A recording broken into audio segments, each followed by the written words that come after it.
Sempre aparece. Agora foi. Então, voltemos aqui. Eu selecionei o texto chamado O que as imagens realmente querem. O autor W.J.T. Mitchell, ele é professor de arte e de literatura na Universidade de Michigan. Na sequência desse artigo, eu não sei se alguém tem acesso a esse conjunto de textos, tá? Mas depois eu posso digitalizar para vocês. Tem um texto do Jacques Rancière chamado As Imagens Querem Realmente Viver? O texto do Jacques Rancière, que é um filósofo, um pensador francês, ele vai se contrapor ao texto do Mitchell, tá? Então, vejam que o texto do Mitchell é um texto que provocou, e não só esse que vocês leram, mas outros textos dele provocaram uma certa polêmica entre os estudiosos das imagens. Então, o texto que eu passei para vocês não é um texto assente, é um texto que cria polêmica, que cria respostas, tá? Por vezes bastante enfáticas. A resposta do Rancière é uma resposta bastante enfática, mesmo porque Mitchell é norte-americano, Rancière é francês, e a gente sabe que as orientações filosóficas, as orientações em relação a uma perspectiva humanista de ambos os lados são diferentes. Então, nós encontraremos textos que, vamos dizer assim, vão polemizar com o texto do Mitchell. No entanto, eu gostei do texto do Mitchell porque ele pensa, e aí eu vou dar vazão à questão retórica, que na aula anterior eu trabalhei com vocês, eu falei algumas coisas para vocês. Eu também intitulei, eu dei outro título ao texto do Mitchell: O que o espectador quer com as imagens? Tá? Porque a gente pode pensar, especialmente quem trabalha com as artes visuais, mas não existe só a imagem, não existe só o artista, o autor, existe o espectador, tá? Mas quantas vezes o crítico de arte, de fato, e aí quem trabalha com as artes visuais, de um modo geral, filmográficas, dramáticas, quanto o crítico se coloca como espectador? Ou quanto o crítico pensa em determinados nichos de espectadores? Porque vocês devem ter percebido aqui que as imagens selecionadas pelo Mitchell são imagens que dizem respeito a afrodescendentes, a mulheres, a relações que estabelecem a subalternidade daquele que olha. É um modo diferente de enxergar essas imagens, a partir do que eu vou chamar aqui vulgarmente de minorias. Minorias que juntas são a maioria, a gente sabe disso, mas minorias não do ponto de vista quantitativo, mas do ponto de vista do poder que se atribui a elas, do poder e da visibilidade que se atribui a esses sujeitos. Essa é uma visada interessante, porque quantas vezes nós pensamos nessa relação de aquilo que está ausente na sociedade, na realidade empírica, aquilo que padece a falta de direito, a falta de voz, quanto disso é mostrado na obra de arte, tá?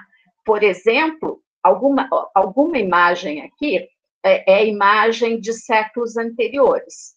Mas será que esses sujeitos, essa é uma pergunta que eu me faço, que talvez vocês também se façam, em que medida esses sujeitos que produziram essas obras carregam esse pensamento que o Mitchell traz hoje? Tá?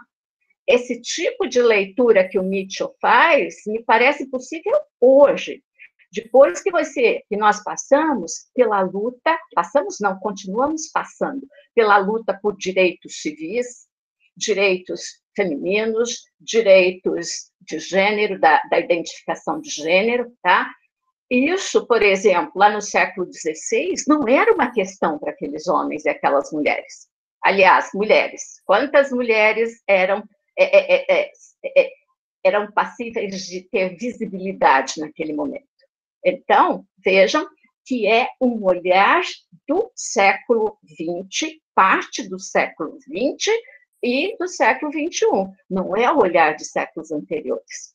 Tá? Isso também me chamou atenção nesse texto do Mitchell, tá? Essa abertura para ausência. O que falta é o que o Mitchell vai explorar a partir de uma proposição, vocês viram, ele tem uma proposição psicanalítica e da ordem lacaniana, freudiana e lacaniana, tá? Porque apesar dos pesares, e aqui eu também posso conversar um pouco com o Wellington, que ele estuda também as relações entre arte, literatura e psicanálise, o Lacan era freudiano, tá? Os melhores estudos para nós entendermos alguns conceitos basilares do Freud estão no Lacan. Ó. Então, o diálogo entre Freud e Lacan é muito maior do que se deseja. Tá? E o Lacan assumiu um dia isso? Ele não precisava assumir, porque isso estava posto no que ele escreveu e no que ele falou. Tá bem? Então, voltando ao Mitchell, a proposição dele é psicanalítica, porque ele vai trabalhar com o que eu vou chamar aqui de política do desejo, que é uma política do ausente. O desejo é aquilo que queremos ter. O desejo é aquilo que talvez um dia, ou que na maioria das vezes, não teremos, ou que o dia que pensamos ter não é aquilo. Porque o desejo só existe enquanto ausência. O desejo, quando concretizado, pelo menos supostamente concretizado, hipoteticamente concretizado, deixa de ser desejo. Tá? Então, por isso, a obra de arte, tanto os textos iconográficos quanto os textos literários, são obras desejantes. Tá? Elas não são obras que concretizam alguma coisa, elas continuam no nicho do desejo. Fiz aqui alguma preleção acerca de são considerações de ordem geral acerca do texto do Nietzsche, que vocês podem concordar ou não, sempre deixando isso muito claro. São as minhas falas e a minha leitura a partir de algumas questões que eu me levanto e que eu tenho estudado, ok? Podem me interromper ou podem fazer, me desculpem, podem fazer considerações no chat, tá? A primeira questão que eu me fiz aqui, tá? Tá um texto polêmico, vai haver uma resposta de Jacques Rancière, tá? É que imagem é uma expressão que vem do latim, do imago. Aí eu tenho uma certa predileção pelas expressões de origem grega, tá? E em grego, imagem é o eikon, eikonos, que vai redundar no nosso ícone, tá? Imagens icônicas. Por vezes a gente usa, né, imagem com qualificativo. Isso é uma redundância, se nós pensarmos do ponto de vista linguístico, tá? Então, o ícone ou o icônico, ele já é imagem e ele já é semelhança, tá? Não necessariamente aquela semelhança da cópia, tá? Mas a semelhança criativa como posta na poética aristotélica, tá? Eu tenho visto, e vocês talvez mais do que eu, tá?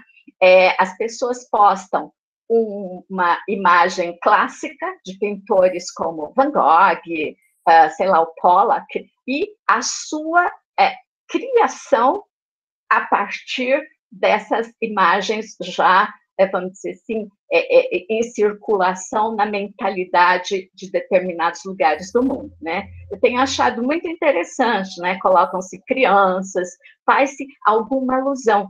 Ali não é mera cópia, há uma perspectiva de criação. Eu me lembro, só para vocês visualizarem, e quem sabe vocês procurarem, uma autorrepresentação da Frida Kahlo, tá? E uma dessas criações contemporâneas é de uma menininha com os olhos amendoados. Ela não tinha a sobrancelha como, vamos dizer assim, única da Frida Kahlo, mas os olhos amendoados. Então, alguma coisa naquele rosto chamava a atenção, como chamavam as sobrancelhas da Frida Kahlo. Então, essa é a perspectiva do ícone, é da semelhança, não é necessariamente da cópia. Tá? E a imagem, a imago latina, ela tem uma coisa de sombra, uma coisa de fantasmagórica, como se também houvesse a presença de uma... O próprio Nietzsche vai falar nisso, uma coisa meio mística, meio misteriosa. Tá? Então, nós acabamos usando a expressão imagem com a sua referência à imago latina, por conta desse ingrediente, eu vou falar aqui grosseiramente, lato sensu, por conta desse ingrediente. É isso mesmo, Wellington. Tá? De repente você põe o gato, tá? no colo da Mona Lisa, né? Um gato bonito. Tá? Aqui também a presença do gato, né? O que não compromete a imagem anterior, mas torna-se um elemento criativo nessa imagem. Tá? Então, é uma série, Wellington, obrigada, e aí vocês podem fazer outras buscas, né, com essas referências. Tá? Então, desculpe-me, na imago, esse ingrediente da alma, do espírito, que talvez na expressão ícone, expressão iconográfica, tenha se perdido, tá? Em face do uso que nós fazemos de ambas, tá? Agora, depois de feita essa consideração sobre imagem e ícone, tá? Desde o início do texto, o Mitchell vai falar sobre essa questão do desejo, tá? Ele vai falar, 1, 2, 3, 4, a partir da quinta linha da primeira página, ele vai escrever o seguinte: quando se levanta a questão do desejo, normalmente localizado nos produtores e consumidores de imagens, a imagem é tratada ou como uma expressão do desejo do artista, ou como um mecanismo para suscitar os desejos do espectador. Neste ensaio, gostaria de deslocar o desejo para próprias imagens e perguntar o que elas querem. Então, eu fico me perguntando, será que as próprias imagens querem alguma coisa? Tá? Para mim, vejam, eu não sou especialista no lidar com imagens, vocês, uma parte de vocês é. Então, essa é uma pergunta que talvez vocês respondam melhor do que eu. Tá? Será que é possível, né, essa questão?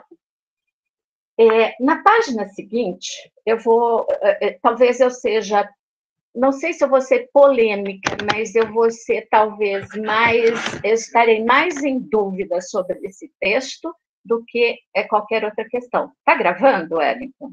Tá? Tá bom, obrigada. Sim, pode ficar tranquila. Obrigada.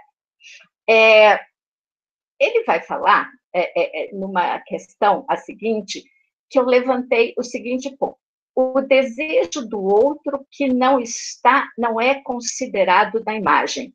E aí ele faz uma referência que eu vou dialogar com o Gabriel, com o Fanon. Tá? Eu fui lendo esse texto, Gabriel, e foi lembrando muito de você, porque o Gabriel trabalha com a obra do Frantz Fanon, não somente como subsídio teórico, mas ele analisa, pelo que eu entendi, né, Gabriel, a obra do Frantz Fanon. Tá? Em determinado momento, na página 166, na quinta linha do parágrafo que começa com também, o Mitchell faz a seguinte questão: a pergunta, de certo modo, ecoa toda a investigação a respeito do desejo do outro desprezado ou menosprezado, da minoria ou do subalterno, que tem sido tão central para os estudos modernos sobre gênero, sexualidade e etnia. O que quer o negro é pergunta levantada por Frantz Fanon, arriscando a reificação da masculinidade e negritude uma só fórmula. O que querem as mulheres foi a pergunta que Freud não pôde responder. Mulheres e negros tem lutado para responder diretamente às perguntas em articular seu próprio desejo. Então, é como se a obra de arte, na leitura do Mitchell, pudesse elaborar imagens, pudesse elaborar figuras que colocassem em cena isso que esse sujeito não consegue elaborar, não pode elaborar ou não quer elaborar, tá? Então, na obra está posto aquilo. E isso que está posto, mas não está explícito por vezes, acaba tocando os sujeitos. Tá?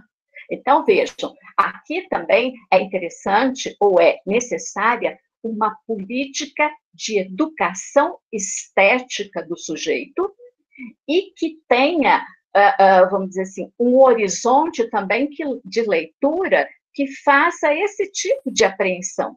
Não só o que está lá, mas o que não está e que acaba, de alguma maneira, reverberando nesses sujeitos. Tá? Por vezes, eu não sei, talvez o Gabriel não conheça, mas alguns de nós, aqui no Brasil especialmente, os brasileiros conhecemos, algumas gravuras do francês chamado Debré, e que veio para o Brasil pela época do século XIX com a missão francesa, para documentar, para retratar o Brasil. Tá? O francês, representa os negros como imagem, tá? Os próprios portugueses não representavam esses negros. Por que será? Vocês têm uma hipótese? Eu tenho uma, é lógico, senão eu também não teria levantado a questão, né? Eu tenho a hipótese da invisibilidade desses negros no Brasil. Eles eram importantes para tocar os negócios e coisa que valha, mas para a sociedade branca colonial, quer dizer, a inexistência deles como sujeitos, como seres humanos, inclusive, não, vamos dizer assim, não os tornavam dignos de serem representados imageticamente. E isso pensando, inclusive, literariamente. Dia desses, eu estava assistindo ao programa na TV, tá, do Gregório do Vivier, e ele falou da obra de um escritor muito conhecido no Brasil, o romântico José de Alencar. Quem o conhece, tá, não sei se Gabriel, eu estou dialogando com você, Gabriel, e com a Betinha também, porque vocês vêm de África, né? O José de Alencar não fazia representação de negros no seu texto, se vocês bem se lembram. Ele coloca em cena os portugueses, seus descendentes, os indígenas, mas os negros não. Então, essa ausência é significativa, tá? Por que os franceses acabam retratando? Eu dei aqui o exemplo representando do Debré, que é o nome que veio realmente, e os portugueses não faziam isso. Tá? Então, o que as imagens querem dizer, mas o que elas querem dizer sem ter que necessariamente ostentar, sem ter que necessariamente colocar na cena. Eu não sei como é iconografia, e aqui eu tenho pessoas da Colômbia, tenho pessoas da Rússia, tenho norte-americano, tenho angolanos, tenho a Betinha, que é de Guiné. Como esses lugares representam mulheres na sua iconografia, como esses lugares representam a identidade de gênero na sua iconografia, tá? Então, é preciso pensar nisso. Então, essa é uma reflexão, é uma fala, mas que vocês também, as minhas falas talvez sejam tão polêmicas hoje quanto o próprio texto. Porque quando nós lemos determinados textos, nós somos, vamos dizer assim, contaminados por eles e nós acabamos falando sobre isso. O Gabriel fala dos franceses no Haiti. É interessante lembrar do Haiti, Gabriel e os colegas, que foi a primeira nação livre da América, antes dos Estados Unidos. Só que esse protagonismo é esquecido. Em prol do quê? dos pais fundadores dos Estados Unidos. Se fala muito dos pais fundadores dos Estados Unidos e coisa que o valha, e se esquece o Haiti. Ah, esse esquecimento é significativo. Por que será? Ah, eu não vou responder, porque eu imagino que cada um de vocês tem uma resposta possível em mente. Ah. Na página 167, ah, desculpe-me, tem um trecho que diz o seguinte: as imagens são marcadas por todos os estigmas próprios à animação e à personalidade. Exibem corpos físicos e virtuais. Falam conosco, às vezes literalmente, às vezes figurativamente. Ou silenciosamente nos devolvem o olhar através de um abismo não conectado pela linguagem. Elas apresentam não uma superfície, mas uma face que encara o espectador. E aí eu fiz um comentário no meu texto. Em geral, o espectador encara a imagem. Pensar o contrário justifica o título e o tema desse texto. Quando as imagens nos encaram, o que elas nos dizem? Eu retorno à percepção da necessidade de nós que trabalhamos, de modo geral, com arte, com literatura, com imagens, com cinema, com teatro, em pensar o que essas imagens que nós colocamos para os nossos alunos, para os nossos ouvintes, para os nossos espectadores, o que elas podem querer dizer. E isso faz parte do que eu chamo, e já chamei hoje nessa fala, de educação estética, que é uma questão com a qual parece que nós não estamos tão preocupados assim. Quem participa das aulas do professor Wellington, ele tratou recentemente disso, da questão da estética, tá? Eu fiz alguns apartes, porque a gente lidou com a questão, ele lida com a questão do letramento literário, tá? O letramento literário, pensando grosso modo, é uma questão de educação estética, tá? As pessoas de vocês que são educadores, são da arte e educação, também devem pensar nessas relações. Porque, como arte educadores, nós fazemos o quê? Grosso modo, deveríamos educar esteticamente esse sujeito, para também perceber que não é só o que eu quero enxergar, mas as possibilidades que essa imagem me proporcionam. Não somente pelo que está lá, mas pelo que não está lá, pelas ausências. E aí eu retorno à perspectiva do desejo. Tá? Eu estou vendo aqui, tem gente dizendo que não estão me ouvindo. Há algum problema de som? Me parece que hoje eu caprichei, não, né? Mas... Obrigada. Ok, Rosina, uma aluna que está com um problema pontual. Então tá bem, muito obrigada. É que eu fico preocupada, tá? Mais adiante, o Mitchell diz o seguinte, tá? Ele vai falar sobre o tratamento literário das imagens. Ele diz o seguinte: o tratamento literário das imagens é bastante ousado na celebração de sua personalidade e vitalidade misteriosas. Muito provavelmente porque a imagem literária não solicita ser encarada diretamente, mas encontra-se distanciada pela mediação da linguagem. Quer dizer, quando a gente tem o texto literário, as próprias expressões já nos oferecem alternativas, o que não acontece nas imagens. Mas vocês podem se lembrar, e no texto do Mitchell existe uma imagem com um texto ao lado. Tá? Então, a gente acaba relacionando o texto e a imagem. Tá? E ele vai falar mais abaixo, no rodapé, sobre as imagens mágicas e objetos animados, característicos de romances. Tá? Aqui eu me lembrei da obra do Gaston Bachelard, tá? Que é um francês, e ele tem um conjunto de textos, e aqui mais pontualmente eu me lembrei da Poética do Espaço, em que imagens espaciais colocadas em textos literários em determinadas situações e circunstâncias acabam querendo nos dizer alguma coisa. O Gaston Bachelard, de modo muito pontual, trabalhou com, dentre outros escritores, com Edgar Allan Poe. né, com os seus contos, em que aparecem aquelas casas que a gente vê até hoje em filmes do mainstream norte-americano, em que há um porão sombrio, em que há um sótão bastante sombrio, em que, por vezes, a entrada já é toda esgarçada e toda, vamos dizer assim, em ruínas. Então, isso significa alguma coisa. Então, mas essas imagens dentro do texto literário, quando nós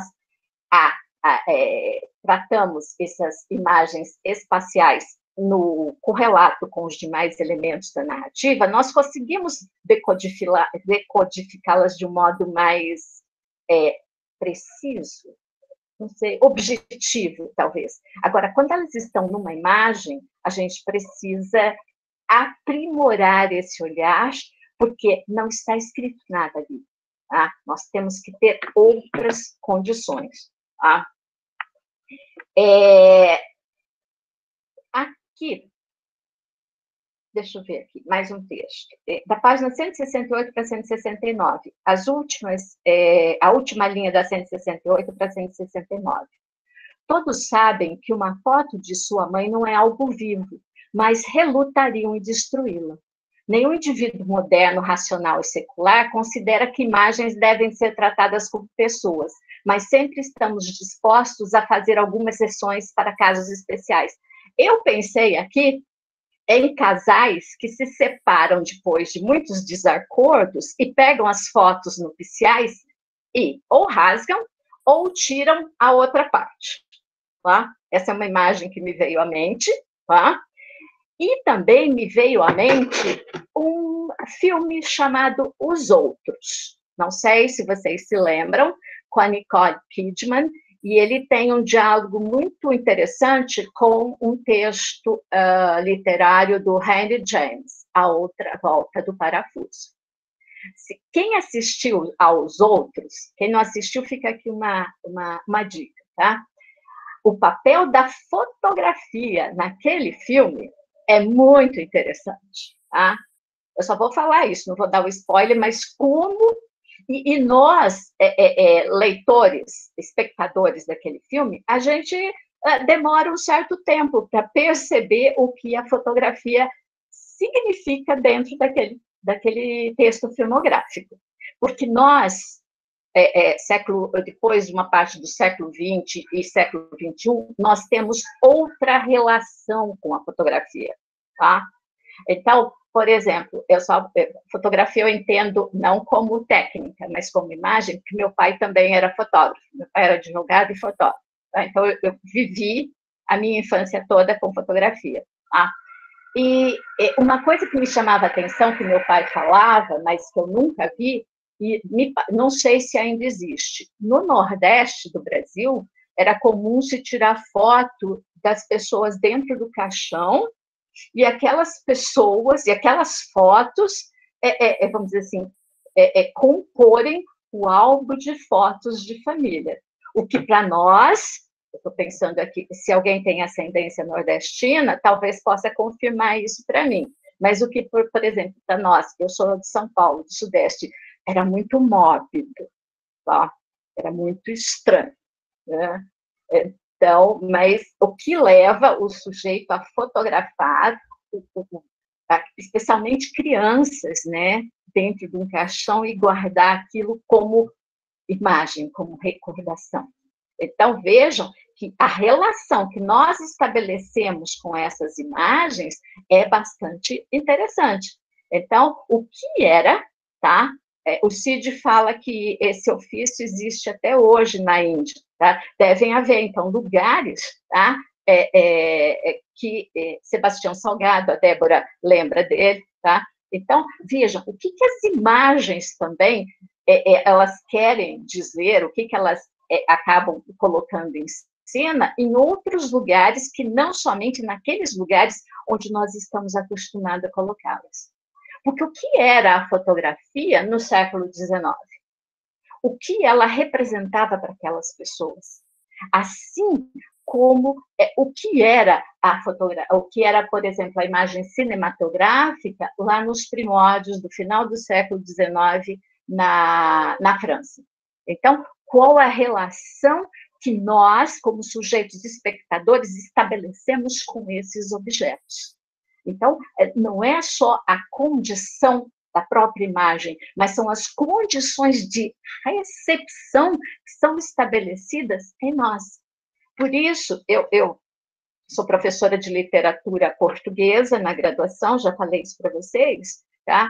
Quando eu leio com os meus alunos os textos do Padre Antônio Vieira, por exemplo, eles causam um certo frisson pela visada de um homem da Igreja Católica acerca dos seus semelhantes do século XVII. Mas esse frisson é causado em nós, leitores do século XX, depois de determinados acontecimentos, e do século XXI. Porque os ouvintes do Vieira no século XVII achavam, alguns deles, que ele era muito comedido, inclusive, ou que ele defendia gente que não merecia ou que nem era gente. Então, vejam, quais são as condições de recepção no momento de produção dessas imagens e desses discursos, e quais são as condições que nós, leitores, receptores de séculos posteriores, temos. Os homens do século XVII estavam errados? Não. E as mulheres? Não. Nós estamos errados? Não. Nós devemos levar em consideração as condições de produção e de recepção. Por vezes, nós não temos condições de aquilatar isso. As coisas desapareceram, tá? Mas nós podemos, é o que a gente chama vulgarmente de contextualizar. Nós vamos ter referências históricas, referências sociológicas, referências políticas, econômicas e sociais, que possibilitam estabelecer um quadro hipotético de recepção. Essa é a grande questão. Me parece que hoje, quando nós fazemos leituras não só de imagens, mas de textos literários, de textos teóricos de outros momentos, nós não nos queremos dar o trabalho, ou nós não podemos, ou nós não conseguimos estabelecer esse quadro hipotético. E nós trabalhamos com a dúvida, principalmente. Nós estamos envolvidos, especialmente, vou falar aqui especialmente, porque eu sou da área das ciências humanas e todos vocês, especialmente na área das ciências humanas. Como que a gente pode ter certeza de alguma coisa? Ainda mais se nós tivermos esse olhar em retrospectiva. Tá? O que eu enxergo, tem um texto, é só o título que me interessa, A Literatura Contemporânea em Retrospectiva. E a imagem, o Wellington lembra desse texto, acho que a Paloma Vidal que organizou. Não foi ela, foi a professora da Mackenzie, a Bonito, tá? Foi uma delas. Quando a gente tem um espelho retrovisor num carro, numa rodovia, a gente, às vezes, acha que a distância é uma ou outra. E esse espelho tem um ponto cego, que é o ponto em que nós não enxergamos nada. E, em geral, é nesse ponto cego que a gente atropela alguma coisa ou a gente é atropelado. Então, essa alegoria muito, vamos dizer assim, do nosso tempo sobre o carro. Obrigada, Wellington, Helena Bonito Pereira. Tá? É interessante para a gente perceber como é importante trabalhar com essa retrospectiva e também perceber que ela é falha, porque existem os pontos cegos.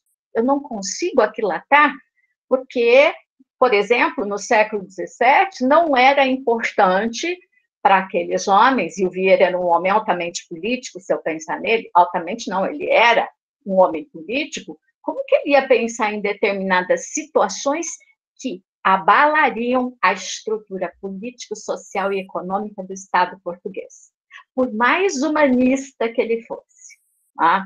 Então, não é uma defesa do homem Vieira, mas uma defesa do tipo de discurso que ele vai legar para a gente. E das possibilidades, vamos dizer assim, conjunturais, circunstanciais desse discurso. Tá? Então, por isso que eu falei, talvez as minhas falas hoje sejam tanto polêmicas, porque eu quero levá-los a perceber os pontos cegos que as nossas pesquisas têm, tá? As nossas pesquisas, elas podem, a gente vai tentar iluminar esses pontos cegos. Eu acho que esse é o grande lance das nossas pesquisas. A gente vai tentar preencher algumas lacunas, tá? Mas sempre no terreno da hipótese, sempre ainda com dúvida, tá? E esse é uma parte meu, tá? Duvidem de toda pessoa que tem muita certeza, tá? O sujeito fala, é assim, assim, assado. Eu, às vezes, aqui, eu queria, e aí eu estou lembrando de um texto do Agamben, que a minha fala tivesse pontos de interrogação. Mas eu não consigo. Às vezes eu faço inflexões no meu tom de voz. Vocês percebem? É esse verbo? É aquele? Aí estão as minhas dúvidas. E os textos que eu escrevo, eu tento fazer isso, mas é difícil na linguagem a gente manifestar essas dúvidas. E eu tenho muitas, tá? Então, voltando aqui, eu falei dos outros, falei da fotografia, tá? Na página 169, no último parágrafo, linkando, lá atrás, o Mitchell falou da possibilidade de voltarmos a práticas como o totemismo, o fetichismo, a idolatria e o animismo, tá? Uma pergunta que eu me fiz lendo esse texto e lembrei de outro é: será que nós abandonamos algum dia essas práticas? Ah, eu fiquei pensando. E aí, aqui tem um momento que ele diz o seguinte: não há nenhuma dificuldade, portanto, em demonstrar que a ideia de uma personalidade das imagens, ou no mínimo o animismo, encontra-se tão viva no mundo moderno quanto outrora em sociedades tradicionais. Aí ele vai falar da idolatria e de outras questões. Eu me lembrei de um texto do Adorno, do Theodor Adorno. Tá? É um texto que eu sempre faço referência a ele quando me é possível, mas hoje, como eu estou na minha casa, tá? Eu estou com esse texto aqui. É um texto chamado As Estrelas Descem à Terra. Tá? É um estudo, no Brasil, talvez não tão conhecido do Adorno, tá? Mas vejam o subtítulo: A coluna de astrologia do Los Angeles Times, um estudo sobre superstição secundária. Aí vocês podem perguntar assim: nossa, mas o Adorno se interessou por esse tipo de coisa? Se interessou, tá? Eu vou ler só um trecho para vocês, lá das considerações finais, tá? Para que vocês vejam o que o Adorno fez, tá? Se vocês se lembram, se não, pela época do nazismo, o Adorno e o Horkheimer, eles saem da Alemanha em tempo, vão para os Estados Unidos e lá criam o centro de pesquisa que vai ser da origem que a gente chama de Escola de Frankfurt. E eles começam a desenvolver uma série de pesquisas, dentre elas, uma pesquisa sobre a astrologia. Ó, aí vocês vão pensar, nossa, Theodor Adorno, astrologia, e eu ia fazer uma piada sem graça aqui, mas não vou fazer, tá? Porque depreciar a figura do Adorno, tá? Mas, enfim, ele fez uma pesquisa e ele escreveu o seguinte no final: nossa análise da coluna do Los Angeles Times, é a coluna do horóscopo, mostrou detalhadamente como as necessidades de dependência dos leitores são pressupostas, estimuladas e exploradas de maneira contínua. Entretanto, em termos de especificidade da astrologia contemporânea, o conceito de dependência como tal parece abstrato demais para nos levar muito longe. Ao longo da história da sociedade organizada, a maioria das pessoas vem apresentando traços de dependência, em alguns momentos, provavelmente com maior intensidade do que hoje. Então, vejam, uma das proposições do Adorno, tá, é que as pessoas ainda têm uma dependência desses esses totens, essas imagens que têm uma perspectiva mística, esotérica, e na proposição dele, da década de 1950, esse editorial do horóscopo servia como uma vazão para esse tipo de crença, tá? Hoje, eu imagino, ou talvez, eu não sei, mas eu acho que tem gente que se fia bastante nisso ainda, porque eu vejo sites de horóscopo em que as pessoas navegam com uma certa frequência, tá? Então, vejam, isso, o que o sujeito, o que ele busca ali?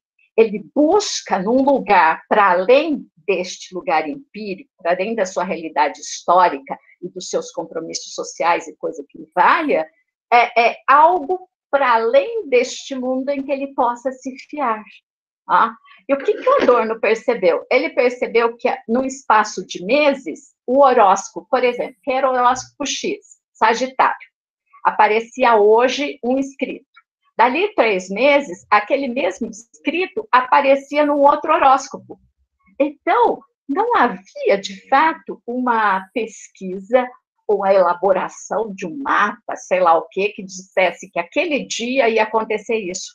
Havia uma mercantilização de um determinado discurso e que era cambiado com uma certa regularidade.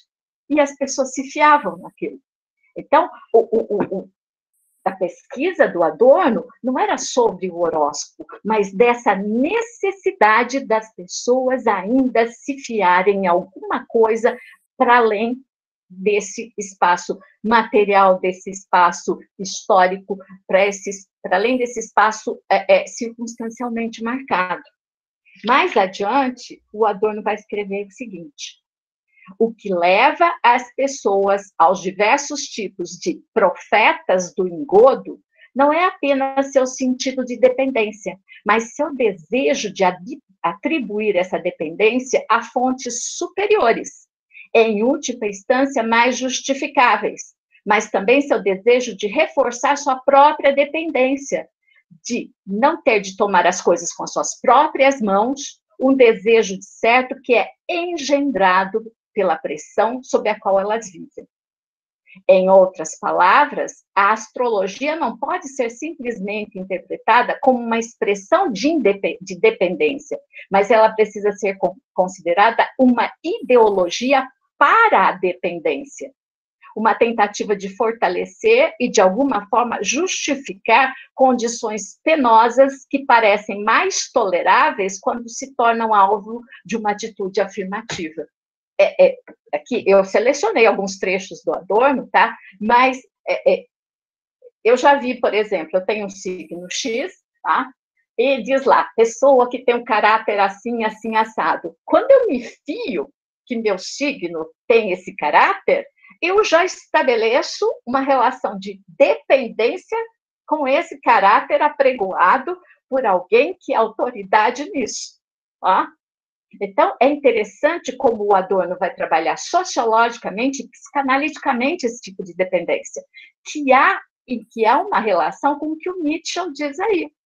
Se estabelece uma dependência disso. E aqui eu não vou poder me furtar a falar, um dos, vamos dizer assim, dos gurus do bolsonarismo no Brasil atende pelo nome de Olavo de Carvalho e diz a lenda que ele é astrólogo, né? Que a primeira, eu não sei o que isso significa, mas o guru, ou o sujeito que cria uma ideologia para um determinado governo ser um astrólogo, diz muito sobre esse governo. Tá? Então, eu sugiro, quem queira, é um livro relativamente fácil de se ler, o livro do Adorno, e a gente vai entender, tá? As previsões estão indo muito bem, né, Wellington? Né? Então, é interessante ler esse livro, porque nós vamos perceber como essa relação de dependência é criada, tá? Então, não estou criticando quem acredita nisso ou naquilo, mas estou colocando que esse tipo de crença é passível de estudo. Não é alguma coisa que a gente deva deixar de lado. A gente deve perceber que há uma relação totemista, animista, há uma relação mística, vulgarmente falando, com esse tipo de coisa. E que é o que o Mitchell estabelece aqui na página 169. Mais adiante, tá? Ele vai falar sobre imagens pornográficas e coisa que o valha. Mas eu quero ir com vocês para a página 172.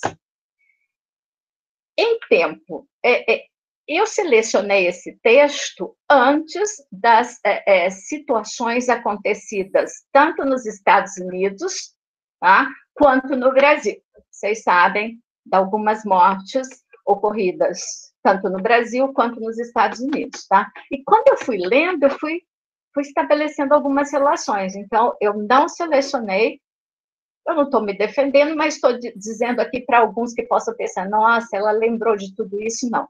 Esse texto, ele propicia esse diálogo, tá? Na página 172, tem um momento em que se diz o seguinte, o Mitchell está lendo o Fanon, tá? O ídolo, como o homem negro, é tão desprezado quanto adorado, desvalido por ser insignificante, um escravo, e temido por ser uma força desconhecida e sobrenatural. Aqui foi assim, conforme eu li isso, eu já pensei na imagem do policial de Minneapolis sufocando o trabalhador afrodescendente. E também pensei numa imagem muito recorrente no Brasil, em alguns lugares mais antigos, que são os pelourinhos. Os pelourinhos são, ao mesmo tempo, o lugar de violência contra o corpo escravizado, só que são lugares de grande visibilidade. Eles estão situados no que eram os centros comerciais, os centros sociais, os centros culturais das cidades mais antigas do Brasil. Tá? Então, vejam, já que esse corpo escravizado, ele é invisibilizado pelo discurso, pela fala, por que ele precisa ser apresentado, massacrado em praça pública? Como se dá essa relação de invisibilidade entre aquilo que a gente... Não, ele não faz parte dessa configuração social. No entanto, ele precisa ser exposto em praça pública, tomando porrada, tá? Por que se dá essa relação polêmica? Tá? Porque esse sujeito, essa é a proposição do Mitchell, e a minha também, tá? Eu me fio nele, tá? Porque esse corpo escravizado, violentado, ele representa, eu me reconheço nesse corpo também. Eu sou um ser humano, mas há alguma coisa dentro de uma estrutura ideologicamente construída que me impede de enxergar isso. E isso gera em mim o medo de que um dia esse corpo reconheça esse lugar e se rebele contra mim. E aqui eu vou falar também dos corpos que dentro das casas, os corpos femininos, que também tomam porrada, tá? Que também são expostos à violência. Tá? Então, o que promove essa violência não é só a vontade de violência, tá? A instrumentalização, é o medo também. Tá? É o medo do dia em que esse corpo vai se rebelar. Tá? E estes corpos, e eu vou falar do meu próprio corpo, se rebela há muito tempo. Eu posso não tomar porrada física, mas eu tomo porrada todo dia. Tá? Então, a gente tem que desenvolver mecanismos para responder a isso. Tá? Então, um dos mecanismos desenvolvidos por mim é a fala. A minha fala, ela deve ser contundente. Ela não deve ser uma fala de... Eu não sou contra a paz, tá? Tem gente que fala, nossa, essa professora aí... Não sou. Mas ela tem que ser uma fala que mostre o meu lugar e mostre não um lugar de dependência, mas um lugar de liberdade, tá? Um lugar em que eu posso falar, em que eu posso me manifestar, tá? Porque senão eu vou alimentar isso que o Adorno chamou de ideologia da dependência. Tá? Então, eu posso falar por via das imagens, eu posso falar por via dos textos, eu posso falar por meio da minha fala também. Tá? Então, vejam, esse texto me suscitou esse tipo de questões. Elas não estão necessariamente no texto, tá? Elas não estão necessariamente no texto, mas, em face do que está acontecendo ao redor, eu sou levada a relacionar a isso, tá? Isso também os textos pedem de nós, gente, os textos e as imagens, que nós leiamos o mundo ao nosso redor. Se eu fiz a defesa da necessidade de nós estabelecermos hipóteses acerca das condições de produção do passado e de recepção, eu também preciso enxergar o meu em redor. Tá? Eu não posso fechar os olhos para o contemporâneo, para aquilo que se agudiza a cada situação e a cada dia. Tá? Mais adiante, vamos para a primeira imagem que ele apresenta. Essa imagem do que a gente chama vulgarmente, não, essa imagem em inglês, né, norte-americana, e aqui temos o Grayson, né, que é norte-americano, do tio Sam. Essa imagem me incomoda um pouco, tá? Ou bastante, com esse dedo apontado. Tá? E eu nunca tinha, vamos dizer assim, parado para pensar nela, mas já tinha visto, e uma série de coisas vinham à minha cabeça, e é interessante a relação que o Mitchell estabelece a partir dessa imagem do tio Sam. Né? A imagem em que o que está presente nela é a senilidade. Vou usar aqui de um modo mais vulgar, a velhice. A idade desse sujeito chamado de tio Sam. E aí, quando a gente fala em tio no Brasil, tá? O Grayson também pode nos ajudar, tá, Grayson? No Brasil, quando a gente fala em tio, tio, por vezes, é o sujeito que não tem filhos, não tem parentalha, tá? Tio, no Brasil, é aquele sujeito que faz a piada sem graça, mas a piada é sem graça porque ela, por vezes, toca em pontos de preconceito, em pontos problemáticos das relações sociais, tá? Agora, esse tio aqui, a gente percebe que a vitalidade dele já foi, tá? E que alguém tem que lutar por ele. Alguém tem que ir para a frente de batalha no lugar dele. E quem é esse alguém? São os jovens. São as pessoas que têm essa robustez ainda, tá? E que são os sobrinhos desse tio e que irão defendê-lo. Então, vejam, eu nunca tinha pensado nessa leitura, tá? Só faço aqui a minha fala de que ele me causava um certo desconforto, e talvez essa proposição de leitura do Mitchell possa, eu não diria explicar, mas possa me levar a uma compreensão possível de por que eu sinto esse desconforto. Essa relação do sujeito que aponta para mim e fala: você vai lutar em meu nome. Você precisa lutar em meu nome. Tá? A imagem do tio Sam. E aí, depois, tem a imagem do cartaz alemão de recrutamento. Vejam que a leitura que o Mitchell faz é que o soldado alemão, ele não é um homem mais velho, e que ele está falando com os seus, vamos dizer assim, com seus companheiros, com pessoas mais ou menos de uma certa idade, tá? Talvez até pensando nessa fundação de uma nação, tá? Porque, não sei, quem conhece a história da Alemanha, a ideia dos Reich, e nós ficamos muito com a ideia do Terceiro Reich, a Alemanha, principalmente a partir do século XVIII, tá? Ela XIX, final do XVIII e XIX, ela quer ter uma unidade que ela não tinha, ó, e que a ideia do Hitler era também essa ideia de unidade.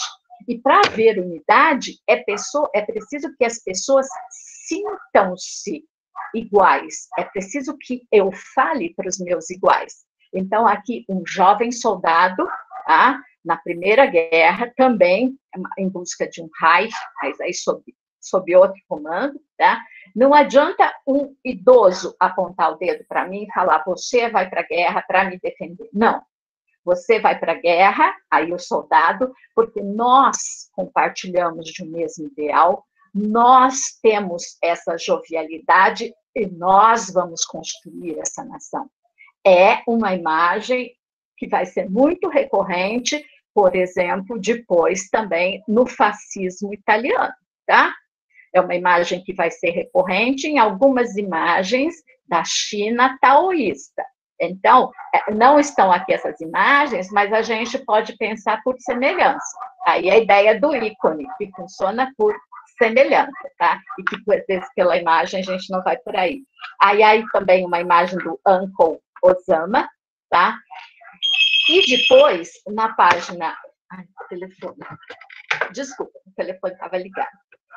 Depois, na página 179, tem uma imagem que também sempre me provocou uma certa comoção. A imagem do Al Johnson, o tal cantor de jazz, que é o que hoje nós chamamos, como se chama? Blackface. Tá? Essa imagem sempre... vamos lá, o Grayson, eu vou dar a voz a ele, porque ele é norte-americano. Então, para mim, o Uncle Sam representa algo patriarcal, ou autoridade dos pais fundadores. Isso, a imagem de um pai, né? É o uncle, mas os pais nesse sentido de uma família, não um Grayson.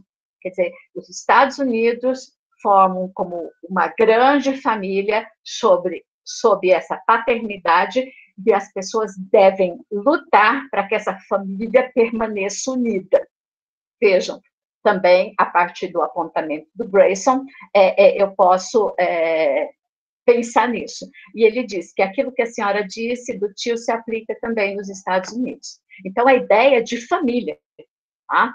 Então, se um membro da família, um tio, uma pessoa com uma certa idade, está em circunstâncias problemáticas, o resto da família também vai se mobilizar para a defesa daquela família. Aí vocês pensam, nossa, mas isso está contido na imagem? Tá. E a Shona, em partes diferentes, nos lugares onde elas vão ser lidas, acionam determinados mecanismos de compreensão e intelecção. Tá? Alguém falou, acho que foi a Mariana, que a imagem lembra o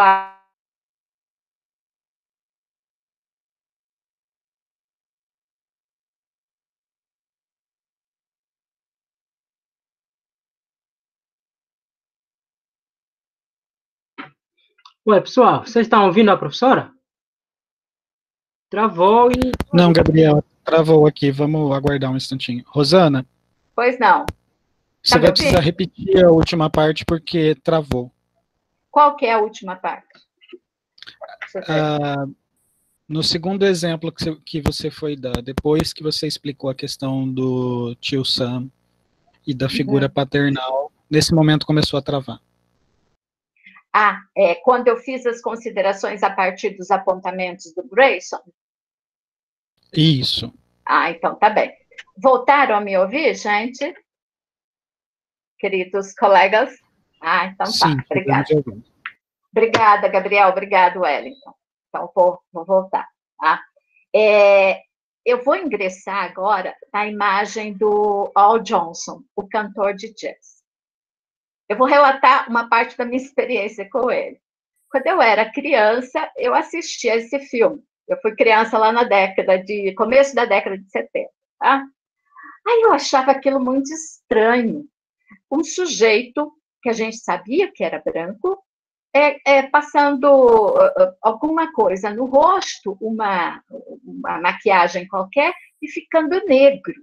Eu ficava, mas o que é isso? Havia um incômodo infantil em mim. Depois eu deixei isso de lado e voltei a pensar nessa imagem por conta de alguns estudos que eu faço até hoje sobre a questão judaica. Eu descobri que o Al Johnson, o cantor de jazz do filme, ele é judeu. Ele era judeu. Ele é um judeu lituano, ele nasceu na Lituânia, tá? Emigrou com a família para os Estados Unidos, tá? E fazia uso do blackface, ou fez, nesse filme, que é reconhecido pela sonoridade, coisa que o valha. Aí eu fiquei pensando, é uma leitura diferente da leitura que o Mitchell faz. Os judeus, vamos dizer assim, sofrendo com os pogroms, sofrendo com toda a violência em partes da Europa, ou na Europa toda, fugidos para os Estados Unidos, uma parte deles, formando uma comunidade à parte. Então, havia também, quer dizer, a questão do preconceito continuava, seja por conta da recepção dos norte-americanos, seja do próprio modo como esses sujeitos vão se reunir. Eles vão formar comunidades quase que à margem. Tá? Então, um sujeito judeu, já sofrendo algum tipo de preconceito, ele não era norte-americano, ele vai se naturalizar, mas ele nasce na Europa, ele é um estrangeiro. Depois, ele faz uso da maquiagem, que a gente chama de blackface, quer dizer, ele está escondendo uma camada sobre outra camada, né? E o que fica? Aí eu uso o Mitchell exposto: a boca, os olhos e as mãos. Isso ele tem semelhante aos brancos norte-americanos. Mas, então, é por via desses lugares que ele vai poder se expressar. A Gon está lembrando que cineastas de Hollywood, quer dizer, Hollywood é formada, a fundação de Hollywood é tributária dos grandes cineastas judeus fugidos da Europa. Tá? Então, o que é Hollywood, se a gente pensar naquele momento de fundação? Ele é a boca. Ela é os olhos desses sujeitos que estão à margem. Eles vão fazer parte, eles vão compor esse lugar a partir desses meios de representação da sociedade e meios de representação, lugares em que eles vão ter voz. Então, se a gente pensar, o Chaplin era judeu também. Se a gente pensar, então, os grandes cineastas, alguns grandes atores, se a gente pensar nos cantores, se a gente pensar no blues, se nós pensarmos no rock, se nós pensarmos mais recentemente no rap. Então, é significativo na imagem do Al Johnson que as mãos, a boca e os olhos sejam brancos, porque é por via desses sentidos que esses sujeitos invisibilizados, silenciados, vão poder fazer a sua entrada e se tornarem visíveis nesses lugares. Eu nunca tinha pensado nisso. Veja, eu tinha uma inquietação infantil com aquele sujeito. Gente, mas por que ele precisa fazer isso? E aí, quando eu leio na biografia dele que ele era judeu, eu falei, gente, mas o judeu que se traveste em negro, quer dizer, são dois lugares complicados, né? Também tem isso, né, Cid? Aí ele queria se vingar de si mesmo. Vamos lá, né? Mas a gente tem que pensar nessas ascendências, e são sujeitos subalternos, isso mesmo, Gabriel. Então, e vamos pensar, o que é o cinema? O cinema é um lugar de representação, tá? É um lugar em que determinadas posturas, determinadas situações que, por vezes, são vistas como normais, comuns, naquele lugar, elas trazem à tona as ausências, as violências e os conflitos que se geram. Pensando em cinema, vocês devem se lembrar de um filme chamado O Nascimento de uma Nação, do Griffith, um cineasta norte-americano lá do começo do século, Nascimento de uma Nação. Tá? É um filme que vocês acham online com muita facilidade. Tá? Recentemente, acho que foi em 2016 ou 2017, eu estava em Brasília, 2016. Foi lançado um outro filme com o mesmo título, O Nascimento de uma Nação. Só que era um outro nascimento de nação. Enquanto o Griffith traz a proposição dessa hegemonia branca, desse poder branco, inclusive trazendo imagens de caça a sujeitos escravizados, da violência como esses sujeitos, mas focando um olhar para a supremacia branca, esse outro filme, O Nascimento de uma Nação, de 2016, traz a visada dos corpos escravizados. É interessante assistir aos dois filmes e estabelecer o comparativo. Tá? Eu passei a enxergar o filme do Griffith de outra maneira. Tá? O filme de 2016 teve problemas, ele saiu, inclusive, eu não sei o que aconteceu aqui no Brasil, mas nos Estados Unidos houve a acusação do ator protagonista e diretor, tá?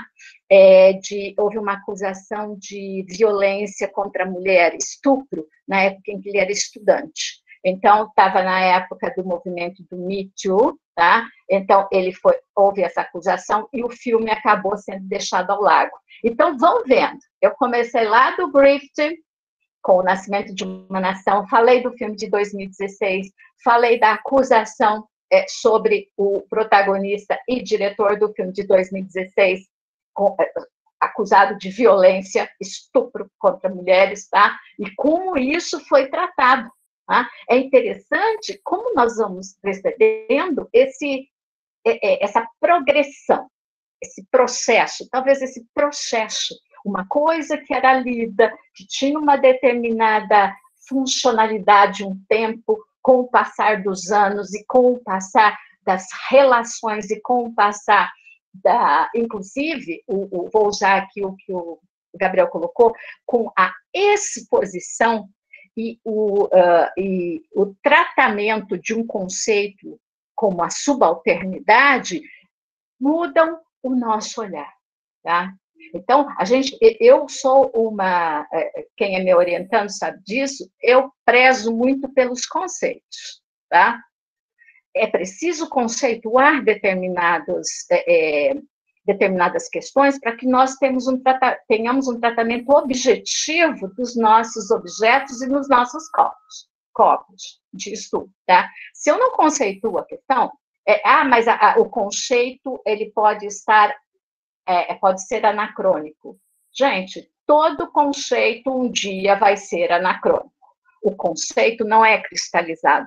O conceito está em relação ao tratamento, tá? Que é dado aos discursos, que é dado aos sujeitos, que é dado às ciências, que é dado ao modo como nós nos relacionamos. Portanto, todo conceito está fadado um dia a ser anacrônico. Agora, a coisa conceituada, não. Quando eu falo hoje em subalternidade, quer dizer, em algum momento, esse conceito surgiu e ele vai sendo tratado ao longo do tempo para chegar ao estado atual de coisas, tá? Então, a coisa existe. Voltamos ao âmbito da linguagem, que é a nossa grande questão. Só que essa coisa, ela vai sendo reatualizada conceitualmente e linguisticamente. Essa é a grande questão. Cheguei a tudo isso, enfim, por conta do cartaz do Al Johnson, tá? Que aqui, então, se estabelece, na visada do Mitchell, uma relação étnico-racial. Eu coloquei étnico-racial porque há a questão do judeu, há a questão do corpo negro escravizado nos Estados Unidos, e isso no cantor de jazz. É interessante, o jazz, que é um ritmo musical negro. Ó? Então, veja como um filme que aparentemente, naquele momento, tecnicamente, dá voz, literalmente, ao cinema, tá? E que era tratado como...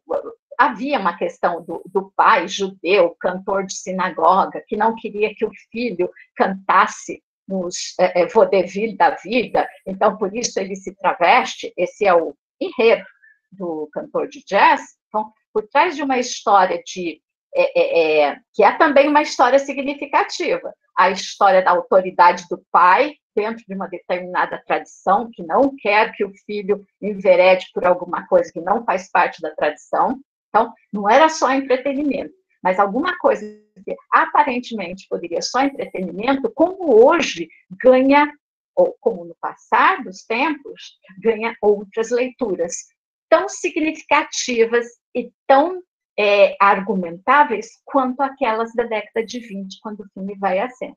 Tá? Mais adiante, essa figura também me chamou a atenção, da página 180. Tá?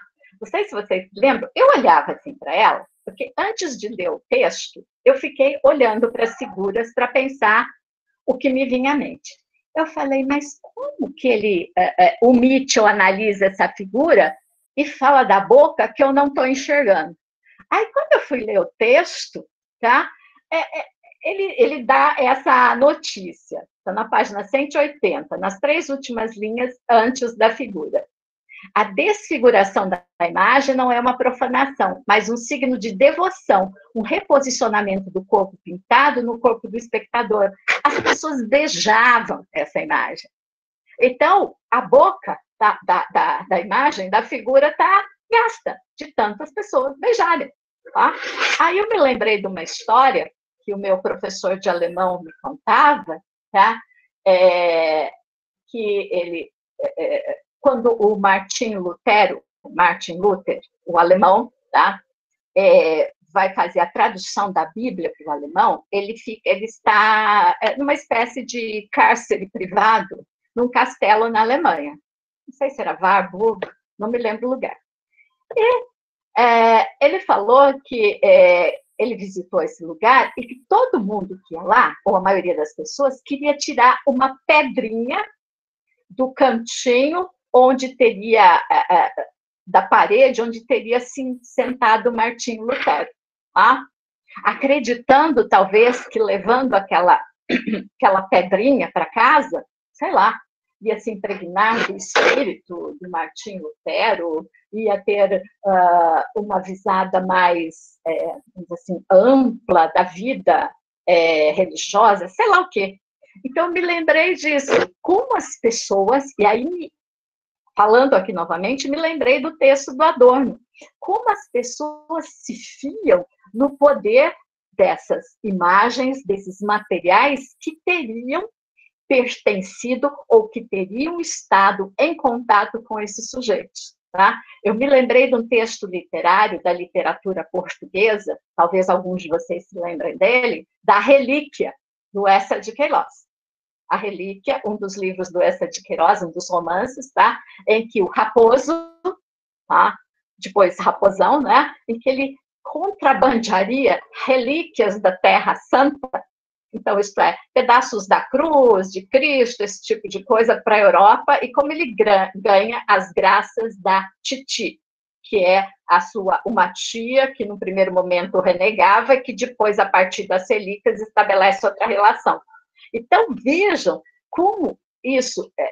Veja, eu comecei falando a partir da estranheza da boca.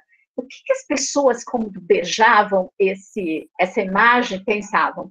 Mas não podemos ir, não precisamos ir lá na Idade Média Europeia. Vamos pensar, eu nasci católica, hoje não sou mais, tá? Mas eu, durante muito tempo, fui à igreja católica com meus pais, com outros parentes. As beatas da família beijavam os santos lá na frente do altar. Aquilo sempre me pareceu meio estranho, né? Por que beijar o santo? O que significa beijar aquele santo? Então, o poder dessa imagem e o que ela significa para essas pessoas. O poder não está na imagem, naquilo que é alocado nessa imagem, mas também está no espectador que espera, que busca, que demanda alguma coisa daquela imagem. Então, as imagens, depois, apesar do que o Rancière vai dizer no outro artigo, eu tendo a concordar com Mitchell. elas querem alguma coisa. E elas vivem vamos lá, eu vou estabelecer aqui uma relação. Elas ganham vida a partir das mãos, a partir do olhar, a partir de toda vou chamar aqui, grosso modo, da criatividade do artista, e às vezes até do artesão, dependendo da situação. Elas se configuram como seres dentro do espaço empírico, e elas despertam alguma coisa nos espectadores. Elas despertam algum tipo de desejo, tá? E esse desejo, ele é condicionado por circunstâncias exteriores aos sujeitos e por circunstâncias interiores e inconscientes desses sujeitos, tá? Então, vejam, vou fazer referência ao texto do Vargas, que eu explanei para vocês no último encontro. Há um processo, vamos dizer assim, um ciclo retórico em questão. Há alguém que fala, alguém que é capaz de falar, que é a imagem. A imagem acaba concentrando em si tanto o receptor como a própria mensagem e o espectador, ao receptor. Veja, aqui, de alguma maneira, eu acabei lendo a proposição do Mitchell de deixar um tanto de lado. Vejam, vocês podem discordar de mim, não há problema. Essa é a minha leitura, e a partir dessa questão retórica. Ele deixa um tanto de lado o artista, congregando na imagem o próprio, vamos dizer assim, como que é? O próprio orientador, o próprio sujeito que fala, o próprio sujeito que expõe alguma coisa, aquilo que é exposto, e resta o espectador. Então, a imagem vai ter dupla função na perspectiva do Mitchell, tá? O artista importa? Importa. Mas, quando você constitui a imagem, a figura do artista, ela passa a ter, na leitura do Mitchell e na minha compreensão da leitura do Mitchell, tá? Uma importância talvez secundária, tá? Eu gostaria que vocês pensassem nisso, e aqueles que lidam mais frequentemente com imagens, que são do métier, possam fazer as suas próprias ilações sobre o que eu estou colocando em cena, tá? Mais adiante, tá?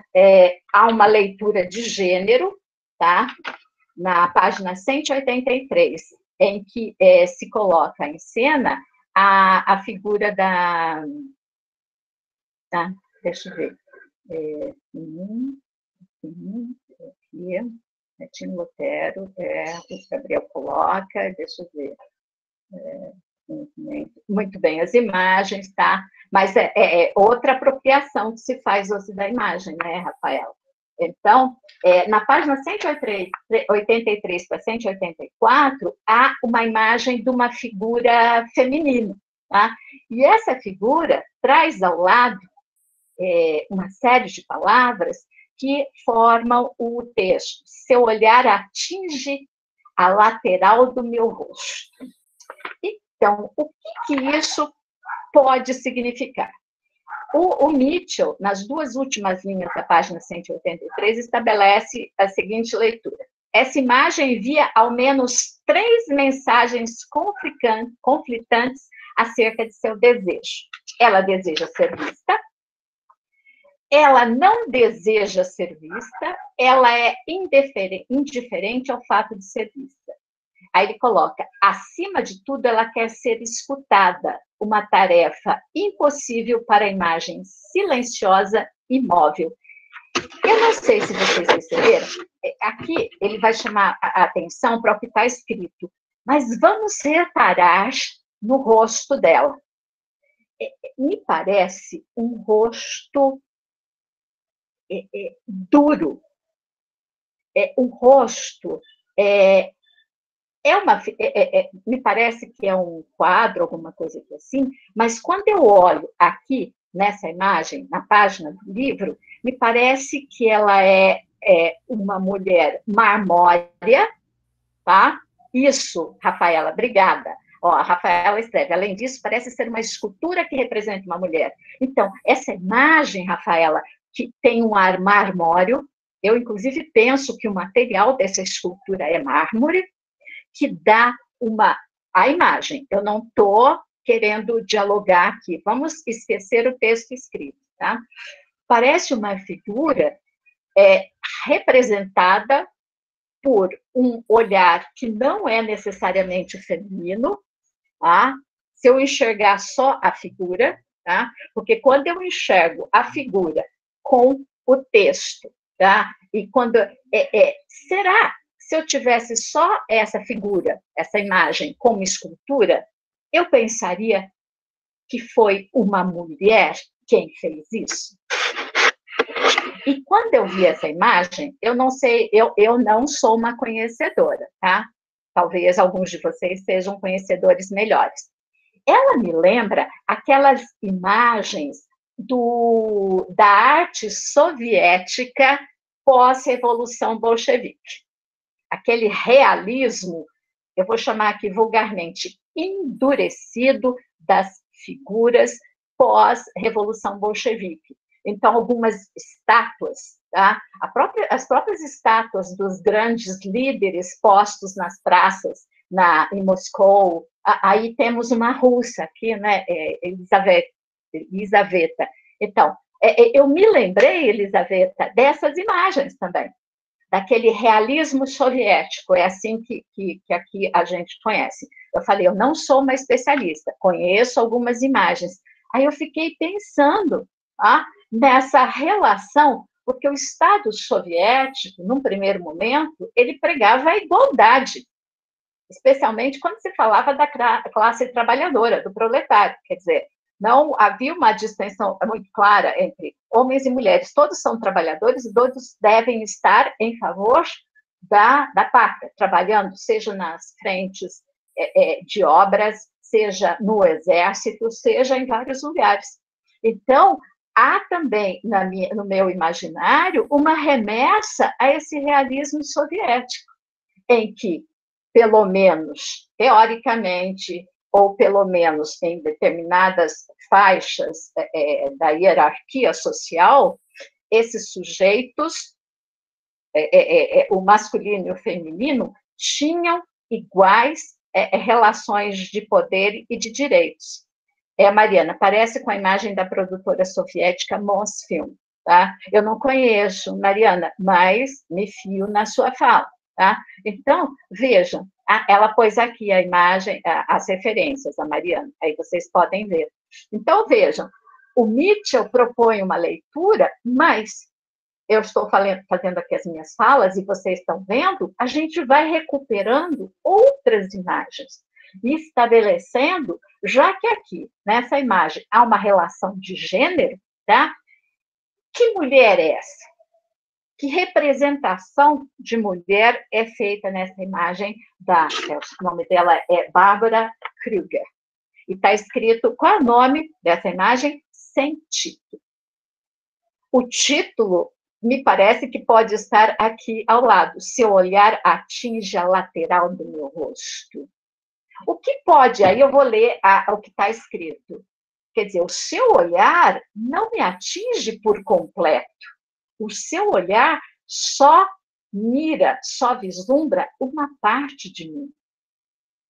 E não só de mim como representação de mulher, mas como representação imagética. Porque voltemos à etimologia da palavra imagem. A imagem, a prioristicamente, não ela representa. Portanto, ela não é completa, ela vai ser sempre ausência, ela sempre vai estar em estado desejante. Então, eu posso ler essa imagem a partir de uma perspectiva de gênero, uma relação de gênero, tá? Mas também posso lê-la a partir de uma perspectiva metalinguística. É o texto artístico que, de alguma maneira, está pensando sobre si mesmo. Tá? Porque é interessante, seu olhar atinge a lateral. Seu olhar nunca vai me atingir por completo. E esse nunca, eu uso aqui, eu não sou de usar muitos advérbios, mas aqui é nunca mesmo. Porque, seja como gênero, seja como imagem, essa materialidade, tá, jamais vai ser atingida na sua totalidade. Tá?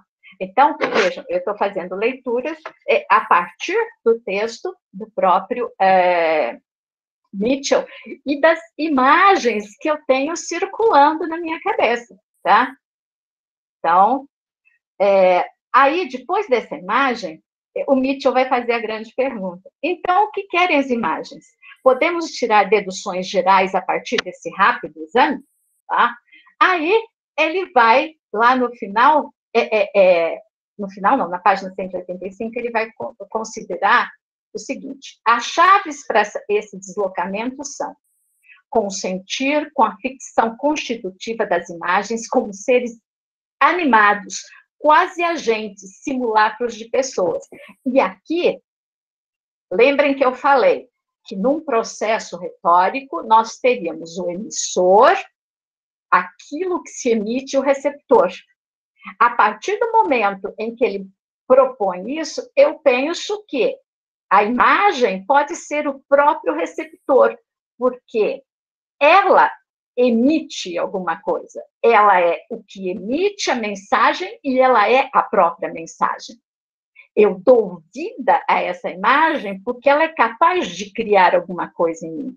Eu não estou aqui, vocês devem ter visto que em nenhum momento o Mitchell fez referência ao autor das imagens. Ele não falou quem é a Barbara Kruger, ele não falou quem são os autores, ele falou quem são os autores das outras imagens, mas ele não adentrou numa leitura biográfica desses sujeitos. Então, vejam, ele deu vida às imagens, e as imagens, elas se deram vida a si mesmas. Elas são receptoras e a própria mensagem, tá? É uma questão polêmica, discutível, mas a minha compreensão parte daí. Segundo, considerar as imagens não como sujeitos soberanos ou espíritos desencarnados, mas como subalternos cujos corpos são marcados pelos estigmas da diferença, que funcionam tanto como médiums, quanto como bodes expiatórios no campo social da visibilidade humana. Tá? Então, vejam, essa é a segunda assertiva que ele quer. Esses sujeitos não são sujeitos que estão no poder, que estão hierarquicamente postos. Não os sujeitos que fabricaram, que produziram as obras, mas os sujeitos que estão nas obras e que acabam falando conosco. Por isso, aí, mais especificamente para os estudiosos de literatura, quando eu falo em narrador, gente, quem está falando conosco é o narrador. O narrador, ele coloca em cena circunstâncias que, por vezes, são alheias à vida social, à vida cultural, e no mais das vezes são assim, a do sujeito que escreve, ao do autor. Então, quem se comunica comigo, leitor, é o narrador, tá? Então, a gente acaba, e aí um texto sobre imagem acaba me dizendo coisas sobre o texto literário também, tá? Então, são sujeitos desejantes, são sujeitos que em outros lugares não têm vez, não têm voz. Tá? Então, por isso, eu gostei muito, a imagem do Al Johnson, sinceramente, eu já fiz esse testemunho aqui, é a que mais me toca. Me toca, não no sentido de achar que é alguma coisa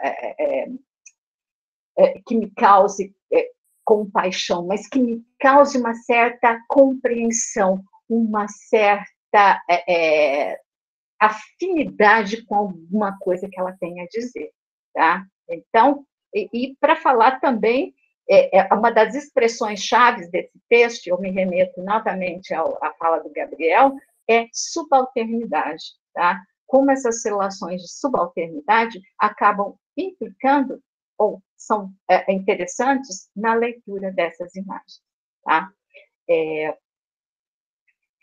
Deixa eu ver. Bom, por hoje, são as minhas falas, tá? Elas foram, talvez, algumas coisas meio polêmicas, outras fazem parte de um repertório muito pessoal, tá? Espero que tenhamos tido uma conversa interessante, tá? A Rafaela faz o seguinte comentário, que ela acha válida a leitura do Mitchell, que é uma leitura que parte do espectador.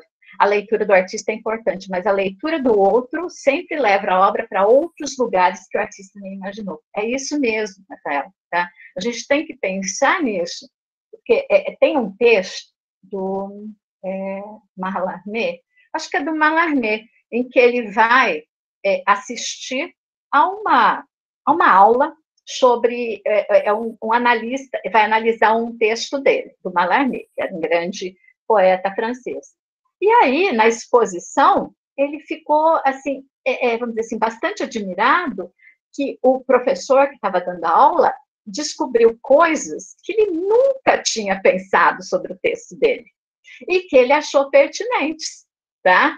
Então, isso é significativo. Quer dizer, o artista, o que ele tem em mente, é lógico, algumas questões, ele tem questões de mercado, inclusive, que são producentes até em certo ponto, mas eu, como espectador, como leitor dessas imagens desse texto, eu coloco em cena a minha leitura, tá? E o depoimento do Mallarmé, para mim, é altamente significativo.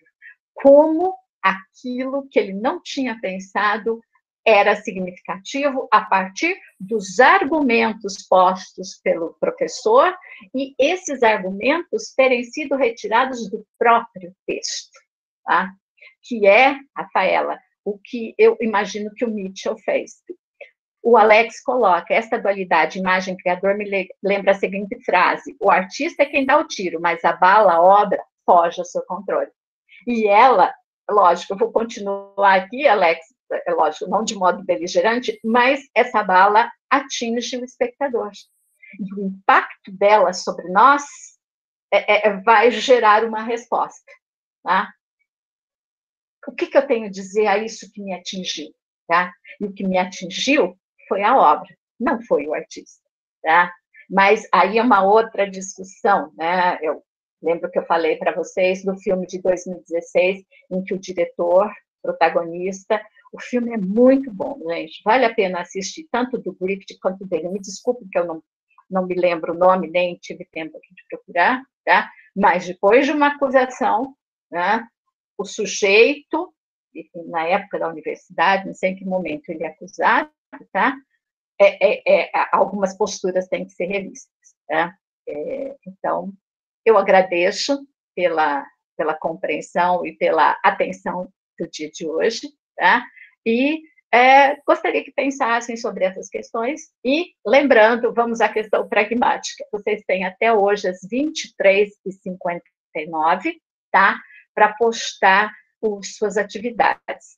A Rosana pergunta, não deve ter citações, Rosana, diante da exiguidade dele, tá? Eu agradeço a todos os comentários, eu desejo a vocês um ótimo dia, uma ótima semana. Tem feriado, né, gente? Mas nós estamos sem feriado, a gente está, não sei qual é a nossa situação hoje, né?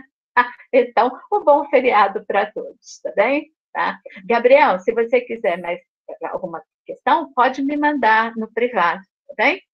Obrigada, e todos vocês também, tá? Uma boa semana, abraços. E Wellington, muito obrigada pela assistência de sempre, pela ajuda, meu grande amigo, tá? Obrigada, bom dia. Tá? Eu vou desligar aqui a gravação, que eu tinha esquecido. Obrigada, gente. Tchau.